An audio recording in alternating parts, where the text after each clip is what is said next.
살다 보면 별이 보이지 않을 때가 있습니다.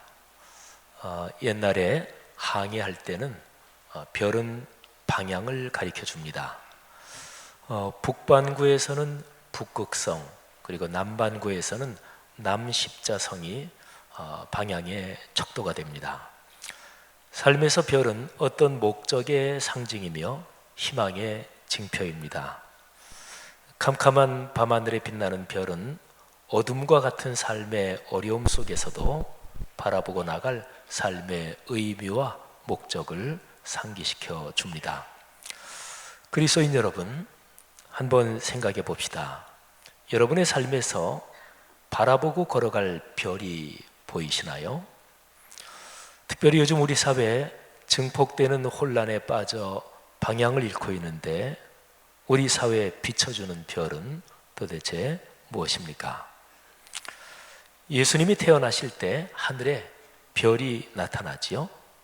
세상을 구원할 구세주의 탄생을 오래도록 기다려온 동방의 박사들이 그 별이 무슨 뜻인지를 알아차렸습니다. 그들은 별을 보고 예수님이 태어나신 유대 땅에 찾아왔습니다. 그런데요, 그들이 유대 땅까지 다 와서 별을 잃었습니다. 아니, 정확하게 말하면 별은 계속 거기 있으면서 비추고 있었을 텐데 동방의 박사들, 그들이 더 이상 별을 바라보지 않았습니다. 별의 안내를 받아 유대 땅까지 도착하자 동방의 박사들은 구세주가 당연히 왕궁에서 태어나시겠지 생각했습니다. 그래서 헤롯 왕궁으로 갑니다. 더는 별을 볼 필요가 없다고 생각한 것이지요. 여러 가지 상황으로 봐서 구세주, 위대하신 분이 태어나는데 왕궁 아니고 또 어떤 곳이겠습니까? 그러나 동방의 박사들이 왕궁을 찾아갔지만 거기에는 구세주가 없었습니다. 헤롯 왕은 심하게 당황합니다. 자기의 왕권을 위협하는 상황이라고 생각했지요.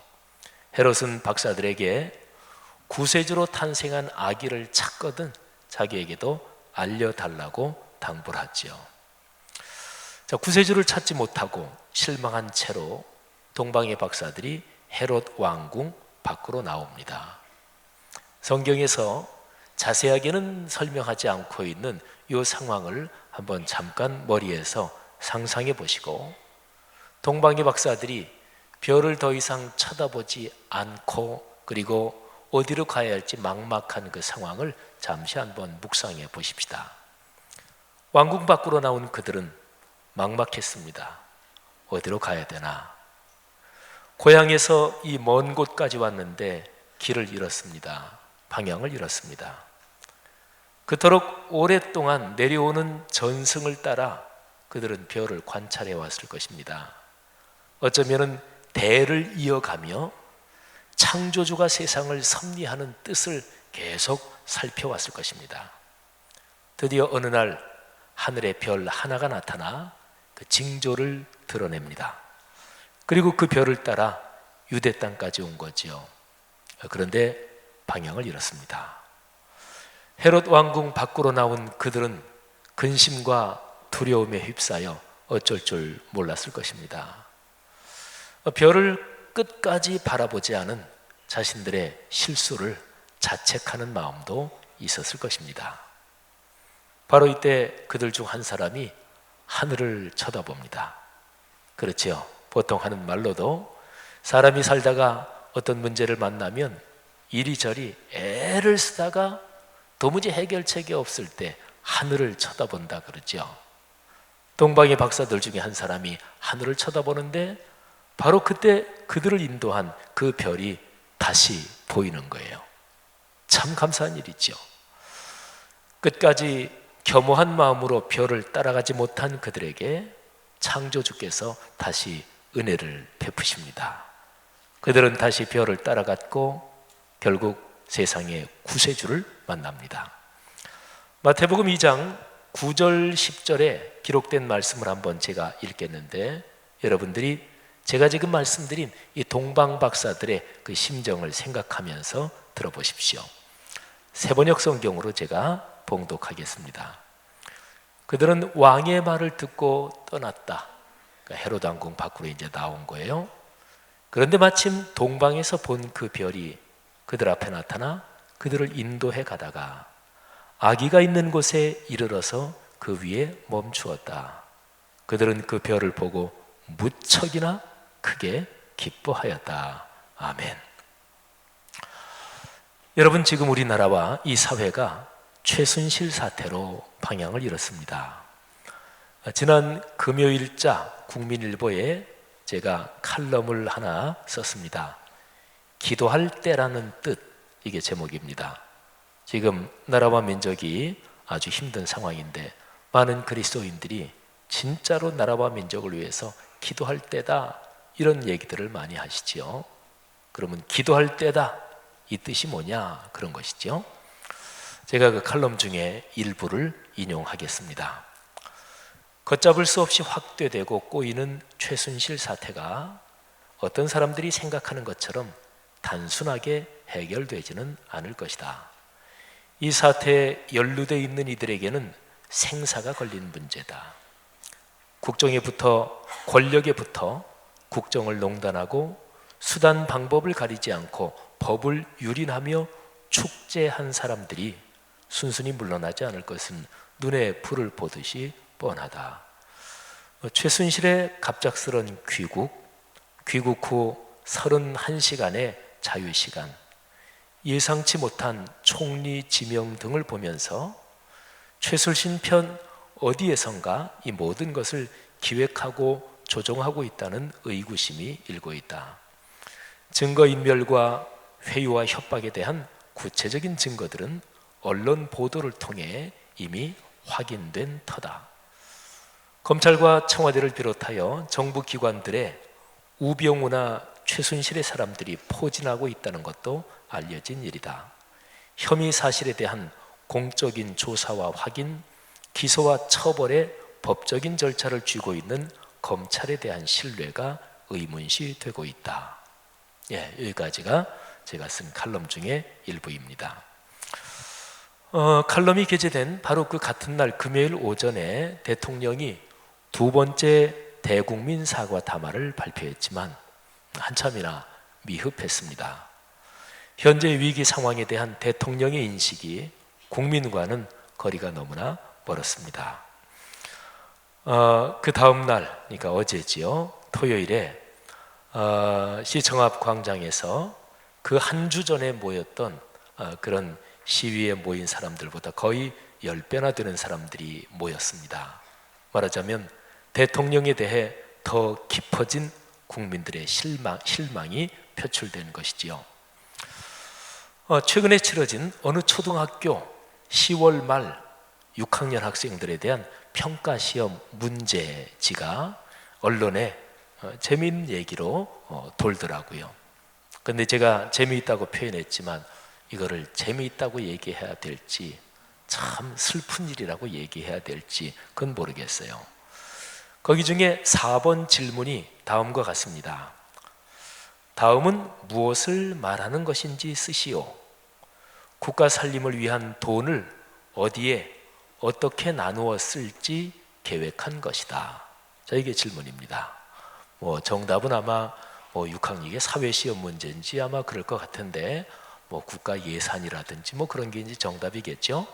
근데 어느 학생이 6학년 아이가 답을 이렇게 썼어요. 최순실, 이렇게 썼어요. 여러분, 웃프다는 말을 아십니까? 우리 나이 드신 분들은 아마 모르시는 분들이 많을 테고 젊은 사람은 다 알죠. 웃기다, 슬프다, 이 두 개를 합쳐서 웃프다, 이렇게 요즘 많이 쓰는 그런 이제 SNS 용어지요. 요즘 유행하는 그 말로 그야말로 웃픈 상황입니다. 그러니까 작은 조그만 아이들에게까지 최순실 사태가 각인되고 있습니다. 어제 시위에서는 중고등학생들까지 대통령의 사퇴를 외치고 시위에 동참했습니다. 이런 혼란한 상황이 빨리 해결되고 국정이 올바르고 효율적으로 운영돼야 할 텐데 아직까지는 해결될 조짐이 보이지 않습니다. 대통령의 지지도는 이 나라 역사상 최저인 5%까지 떨어졌습니다.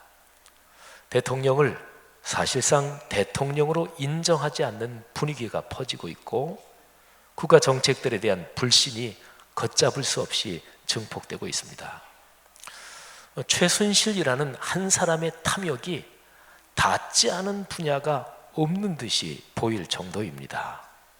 문화체육 분야만이 아니라 교육계, 일반 사기업, 대북정책, 청와대와 내각, 정당 등 사회 전반에 탐욕의 뿌리가 퍼져 있습니다.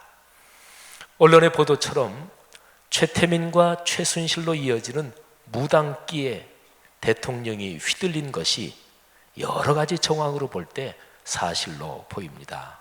그렇지 않고서야 이처럼 비상식적이고 비이성적인 일이 일어날 수가 없었겠죠. 이 나라와 사회가 어떻게 될까요? 결국은 좋아질까요? 경제가 중장기적으로 회복될까요? 우리 사회의 도덕윤리는 좋아질까요? 대학 교수들을 비롯한 지식인들이 지사적 올곧음과 열정을 회복할까요? 교회가 교회답게 성숙하는 방향으로 갈까요?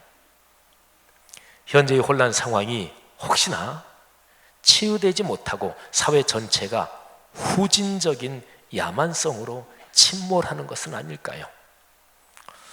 돈과 권력이 최고라는 생각이 사람들 속에 더 깊이 배는 것은 아닐까요? 그리고 자라는 세대들조차도 돈도 실력이야, 돈 없는 니네 부모를 원망해, 그런 말에 자라는 세대까지 공감을 갖게 되는 것은 아닐까요? 참 마음이 여러 가지로 복잡하고 또 우울합니다. 2000년 전에 지중해의 한가운데서 별이 보이지 않아서 절망하고 있는 사람들이 있었습니다. 그들의 상황이 어쩌면 오늘날 우리 한국 사회의 상황하고 비슷하다 생각해서 그 본문 속으로 한번 들어가 보려고 합니다. 자, 사도행전 27장 18절부터 20절을 제가 한번 봉독하겠습니다. 그 상황을 머릿속으로 충분히 상상해 보십시오.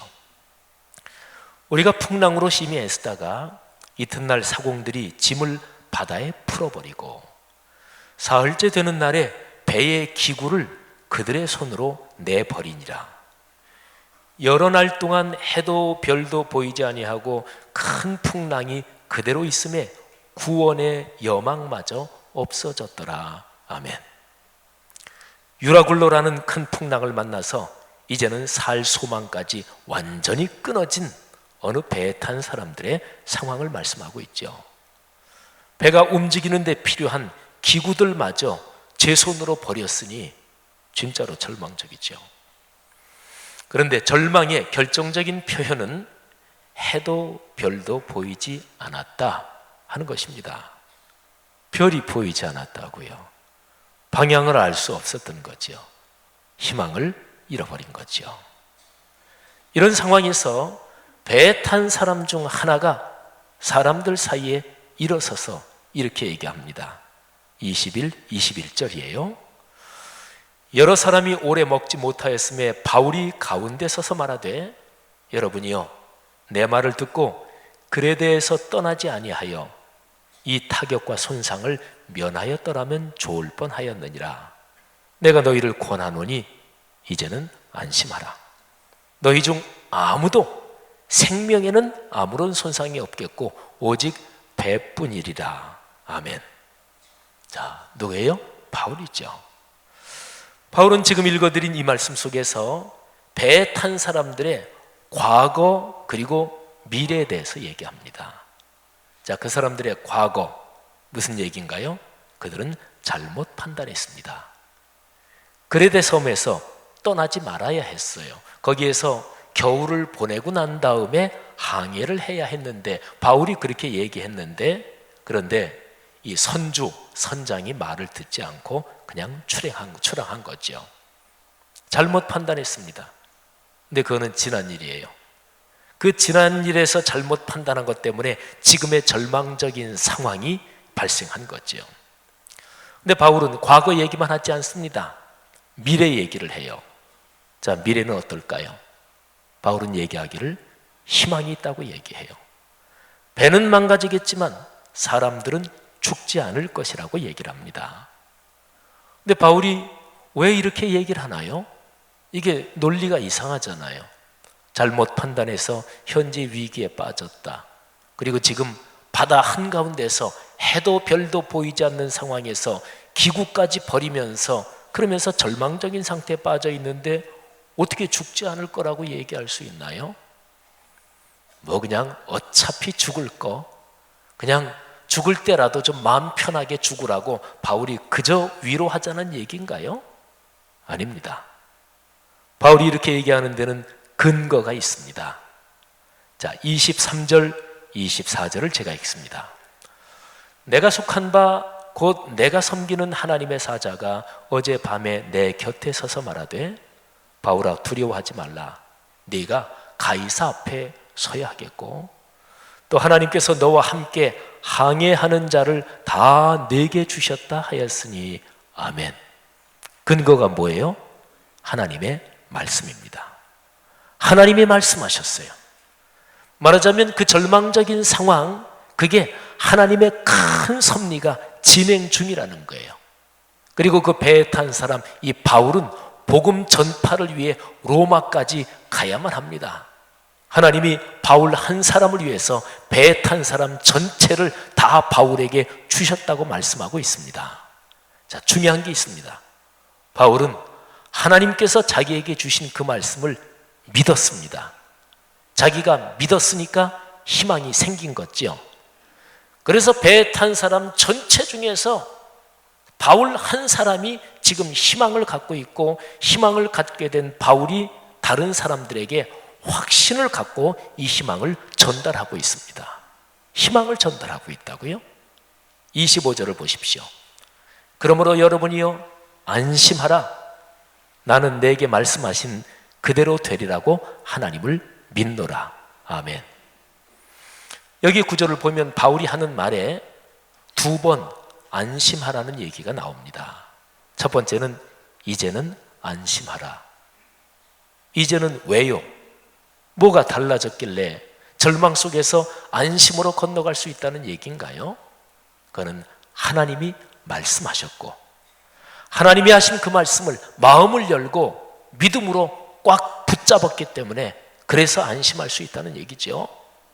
그리고 두 번째 또 한 번 얘기합니다. 그 희망을 전달하면서 여러분 안심하십시오. 같이 희망을 붙잡으십시다. 이렇게 얘기하는 거죠. 그리스도인 여러분들이요 말씀대로 됩니다. 이게 바로 신앙인이 가지는 확신이죠. 하나님의 말씀 여러 가지 말씀이 있지만 66권 성경 전체 이 하나님 말씀의 궁극적인 뜻은 구원입니다. 그런데 그 구원에는 치유와 회복이 포함되어 있습니다. 그러니까 하나님은 어떤 분이신가? 구원을 주시는 분이십니다. 하나님은 은혜와 자비가 많으신 분입니다. 죄인도 용서하시고 다시 회복하게 하십니다. 바로 그 하나님의 말씀을 믿을 때 희망의 길이 보이는 거죠. 별이 다시 보이기 시작하게 되는 겁니다. 한국을 집어삼킬 듯한 최순실 사태가 마치 2000년 전 지중해의 광풍과도 같습니다. 광풍, 뜻이 뭐예요? 미친 바람이지요. 그렇습니다. 권력과 돈이면 다 된다는 가치관을 가지고 온갖 갑질을 다 해댄 것이니 미친 것이 아니고 무엇이겠습니까? 그러나 이 광풍 가운데서도 하나님의 말씀을 듣는다면, 말씀을 듣고 믿음으로 그 말씀을 붙잡는다면 희망이 있습니다. 말씀이 별이 돼서 우리를 다시 이끌어 가시는 거죠. 그리스도인 여러분들이요, 하나님이 지금 우리 사회에 무슨 말씀을 하시는 걸까요? 오늘날의 한국 사회는 어디로 가야 하는 것입니까? 하나님이 이 나라 이 민족에 대해서 무슨 말씀을 하시는 것입니까? 자, 우선 우리가 분명하게 하나 입장을 정리하고 또 마음속에 그렇게 생각해야 할 것이 있습니다. 최순실 사태가 터진 것은 분명히 하나님의 은혜입니다. 이게 드러난 것은 하나님의 은혜예요.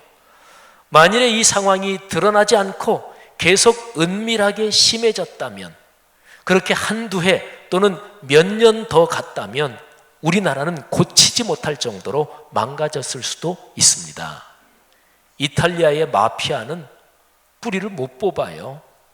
워낙 온 국민 속에 다 엉켜 있어가지고 그거 척결을 못합니다. 남미의 마약 조직, 그거 뿌리 못 뽑습니다. 워낙 사람들의 삶에 다 이리저리 얽히고 연결되어 있어서 그렇습니다. 최순실 사태가 드러나고 터진 게 천만다행이지, 그렇지 않고 여러 해를 더 갔다면 그야말로 이것과 연관해서 이득을 본 사람들이 여기저기 얽혀 있으면 도무지 치료할 수 없을 정도로 그야말로 후진적인 야만성으로 빠졌을지도 모르는 일입니다. 자, 그러니까 생각해 보세요. 범죄가 드러난 것이 은혜지요. 죄를 지었는데 죄가 드러나지 않고 계속해서 숨긴 채로 진행되는 거, 이거는 저주요, 재앙이잖아요. 죄는 드러나야 되잖아요. 해결되고 그래서 치유되고 회복돼야 되잖아요. 드러난 것이 은혜라면 우리는 여기서 확신해야 할 것이 있습니다. 하나님이 우리나라와 민족을 사랑하시는구나. 드러나게 하셨으니 하나님께서 치유되고 회복되고 바로 잡히는 그 과정에도 하나님께서 개입하시고 은혜를 주실 줄로 믿습니다. 이런 상황에서 우리는 다시 한번 하나님을 바라보고 그분의 말씀에 귀를 기울여야 합니다. 참으로 간절하게 기도해야 되는 거죠. 정직하지 못했던 한국 교회와 그리스도인이 진실하고 겸허하게 회개할 때 이 사회가 회복될 것입니다.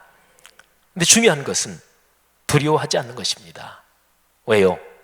말씀드린 대로 주님의 손길이 이 사회 이 모든 상황 가운데 있으니 주님이 우리를 지키실 것입니다. 로마서 1장에 보면 아주 타락한 사람들에 대해서 하나님께서 그들에게 내리시는 형벌이 이렇게 기록되어 있어요. 그들의 상실한 마음대로 내버려 두셨다.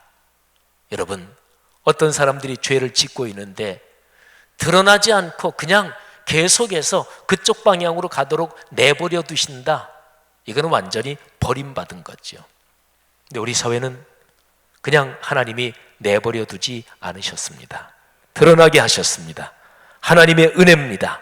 하나님의 뜻이 있다는 증거입니다. 다만 우리 사회가 지금까지 잘못 걸어온 지난 날을 진지하고 철저하게 회개하는 것이 필요합니다. 드러난 범죄를 얼마나 철저하게 공정하게 처리하는지가 관건입니다. 자, 이런 상황에서 우리 개인적으로 할 일이 있어요. 자신의 직장과 직종과 삶의 모든 분야에서 정직하고 올곧게 살겠다는 결단 그리고 행동이 필요합니다. 최순실 사태에서 보듯이 높은 데서 압력이 내려오면 다 그냥 들어주고 그리고 알아서 기고 다 그랬잖아요. 권력을 등에 업고 이렇게 저렇게 갑질을 해야 되는 거기에 누구도 저항하지 않고 다 문 열어줬잖아요.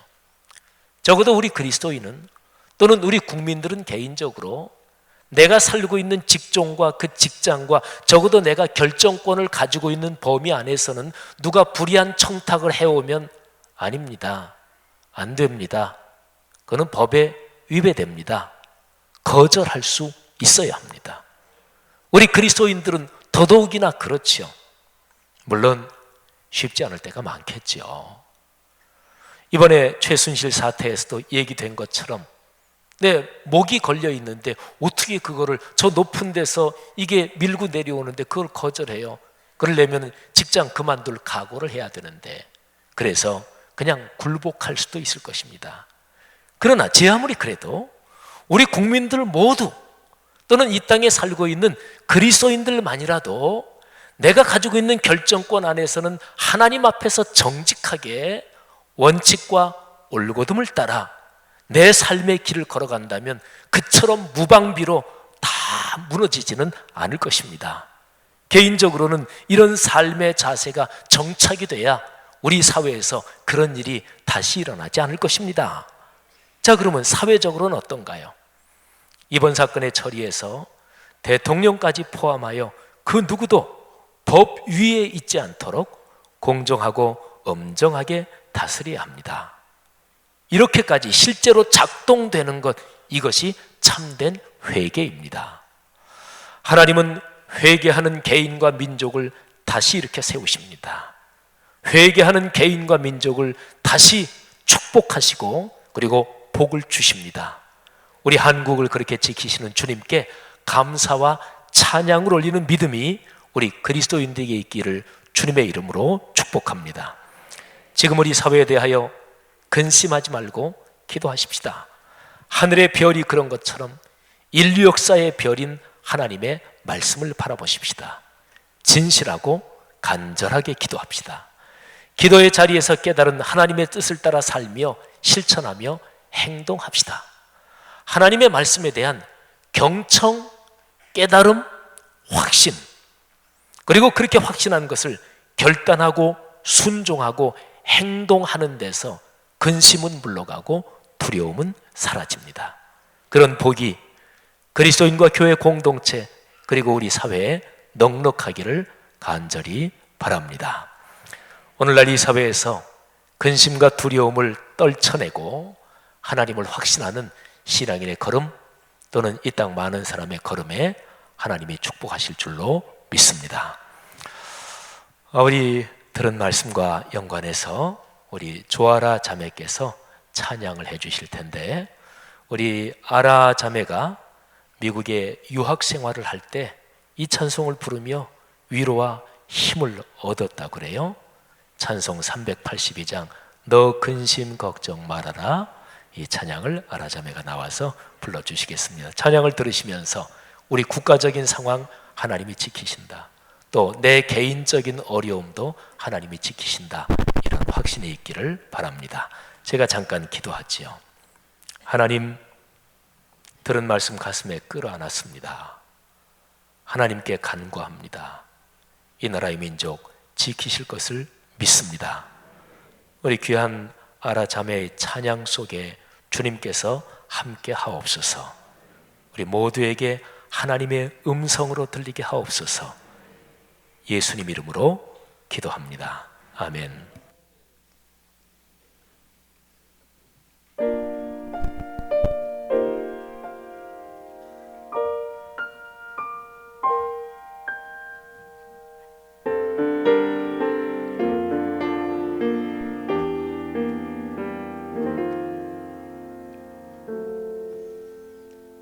너 근심 걱정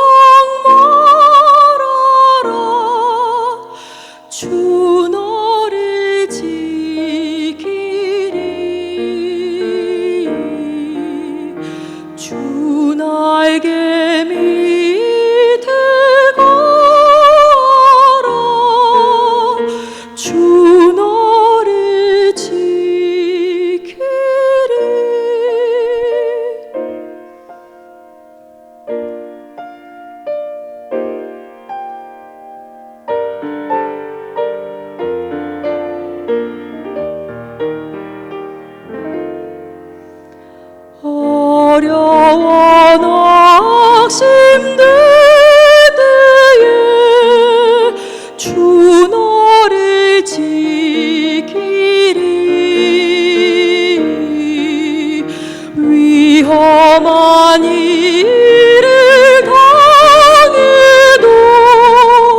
미리 오시고 주 너를 지키리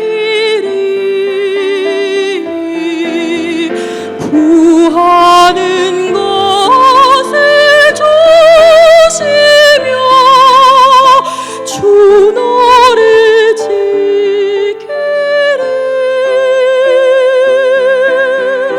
주 너를 지키리 아무 때나 어디서나 주 너를 지키리 날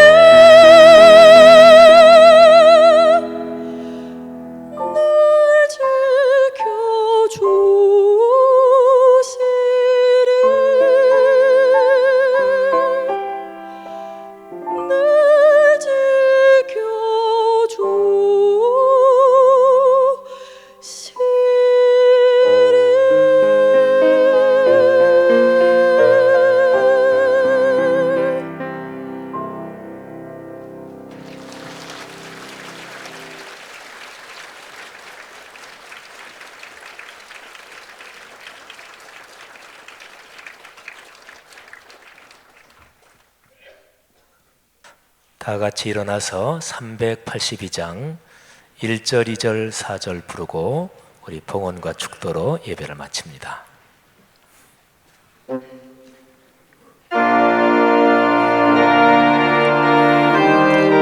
이 찬양의 가사가 개인과 우리나라에 대한 우리의 고백이 되도록 찬양하십시다. 근심 걱정 말아라 주 너를 지키리 주 날개 밑에 가라 주 너를 지키리 주 너를 지키리 아무 때나 어디서나 주 너를 지키리 늘 지켜주시리 어려워 낙심될 때에 주 너를 지키리 위험한 일을 당할 때 주 너를 지키리 아멘 주 너를 지키리 아무 때나 어디서나 주 너를 지키리 늘 지켜주시리 어려운 시험 당해도 주 너를 지키리 구주의 품에 거하라 주 너를 지키리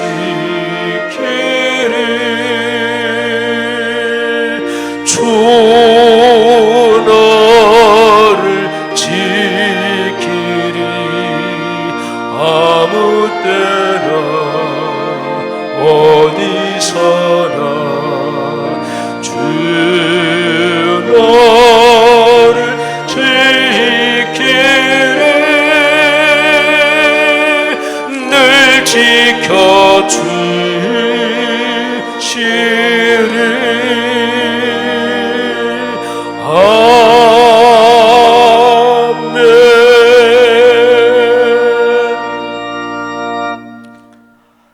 하나님께서 이 나라 여전히 붙들고 계시는 줄 믿습니다. 하나님께서 잘못된 것이 드러나게 하는 은혜를 주셨으니 하나님 관계된 사람들이나 국민 모두가, 특별히 그리스도인들이 아주 작게 내 하루하루의 일상에서 끼리끼리 편먹지 말고, 아는 사람이라 그래서 법 어기면서 봐주지 말고 올곧음과 정직함과 진실함으로 살게 하옵소서. 그러나 또 한편으로 최선을 다해서 누구를 만나든지 선의와 호의를 가지고 대하게 하시고, 어려운 사람 도와주며 사랑으로 서로 보듬어주는 그런 분위기가 그리스도인들을 중심으로 우리 사회에 풍요롭게 하옵소서. 하나님, 지금 진행되는 모든 일 가운데 주께서 같이 계심을 믿으며 주님께서 이 나라의 모든 것 다시 잘 회복해 주실 줄 믿습니다. 하나님, 우리가 주의 거룩한 말씀대로 그렇게 살겠습니다. 그런 결단을 우리가 하나님 앞에 바쳐 올리는 11조 감사 주일원금, 선교, 건축, 장학, 또 여러 가지 예물에 담아서 같이 바쳐 올립니다. 아버지, 받아 주옵소서. 악한 영의 권세를 주님께서 막아주시고 악한 영의 계략이 깨지게 하시고 오로지 우리 하나님의 선하신 은총과 축복이 넉넉하게 하옵소서. 감사합니다. 두려워하지 않고 근심하지 않겠습니다. 이 나라 다시 한번 회복되고 하나님의 복음을 세계 땅끝까지 전할 수 있도록 경제적으로도 다시 한번 부강하게 하시고 국력도 강하게 하실 줄 믿습니다. 감사합니다. 성도들 한 사람 한 사람 가정마다 그런 축복을 받게 하옵소서. 지금 이 시간에 성령께서 안수하옵소서. 축복합니다. 예수 그리스도의 은혜와 하늘아버지의 사랑하심과 늘 우리 손, 그리고 이 민족 나라 꼭 붙잡고 가시는 성령 하나님의 동행하심이 여기 있는 사랑하는 모든 성도분들, 또 이 한국 땅에 있는 모든 하나님의 백성들, 이 한국 땅의 모든 사람들, 이 나라 이 민족 오늘의 세계 위에 지금부터 영원히 같이 계시기를 축원하옵나이다. 아멘.